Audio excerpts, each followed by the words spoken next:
One day, while hiding in the kitchen, Charlotte Brooks overheard a life-changing secret. At the age of 17, she'd been separated from her family and taken to William Nealon's Texas plantation. There, she was made to do housework at the violent whims of her enslavers. On that fateful day, she learned that slavery had recently been abolished, but Nealon conspired to keep this a secret from those he enslaved. Hearing this, Brooks stepped out of her hiding spot, proclaimed her freedom, spread the news throughout the plantation, and ran. That night, she returned for her daughter, K.L.P. And before Nealon's spiteful bullets could find them, they were gone for good. For more than 2 centuries, slavery defined what would become the United States. From its past as the 13 British colonies to its growth as an independent country.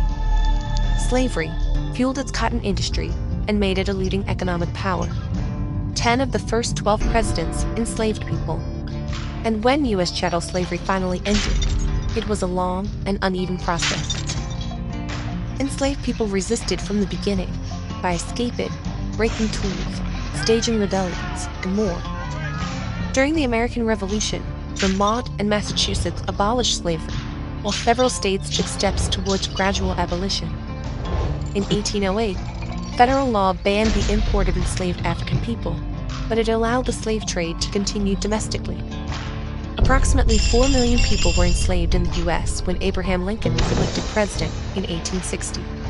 Lincoln opposed slavery, and though he had no plans to outlaw it, his election caused panic in southern states, which began withdrawing from the Union. They vowed to uphold slavery and formed the Confederacy, triggering the start of the American Civil War. A year into the conflict, Lincoln abolished slavery in Washington, D.C., legally freeing more than 3,000 people. And 5 months later, he announced the Emancipation Proclamation. It promised freedom to the 3.5 million people enslaved in Confederate states, but it would only be fulfilled if the rebelling states didn't rejoin the Union by January 1, 1863.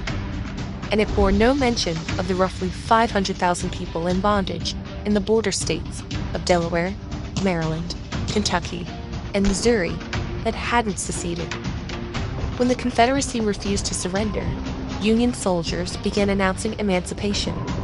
But many southern areas remained under Confederate control, making it impossible to actually implement abolition throughout the South. The war raged on for 2 more years, and on January 31, 1865, Congress passed the 13th Amendment. It promised to end slavery throughout the U.S., except as punishment for a crime.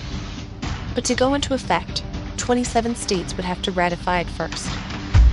Meanwhile, the Civil War virtually ended with the surrender of Confederate General Robert E. Lee on April 9, 1865. But although slavery was technically illegal in all southern states, it still persisted in the last bastions of the Confederacy. There, enslavers like Nealon continued to evade abolition until forced. This was also the case when Union General Gordon Granger marched his troops into Galveston, Texas on June 19th and announced that all enslaved people there were officially free and had been for more than 2 years. Still, at this point, people remained legally enslaved in the border states. It wasn't until more than 5 months later, on December 6, 1865, that the 13th Amendment was finally ratified. This formally ended chattel slavery in the U.S. Because official emancipation was a staggered process, people in different places commemorated it on different dates. Those in Galveston, Texas, began celebrating Juneteenth, a combination of June and 19th, on the very first anniversary of General Granger's announcement. Over time, smaller Juneteenth gatherings gave way to large parades, and the tradition eventually became the most widespread of emancipation celebrations. But while chattel slavery had officially ended, racial inequality, oppression, and terror had not. Celebrating emancipation was itself an act of continued resistance. And it wasn't until 2021 that Juneteenth became a federal holiday. Today, Juneteenth holds profound significance as a celebration of the demise of slavery, the righteous pursuit of true freedom for all, and a continued pledge to remember the past and dream the future. People resisted slavery in the U.S. as long as it persisted, uncovered the story of those who escaped slavery, and created a secret society in the Great Dismal Swamp. With this video,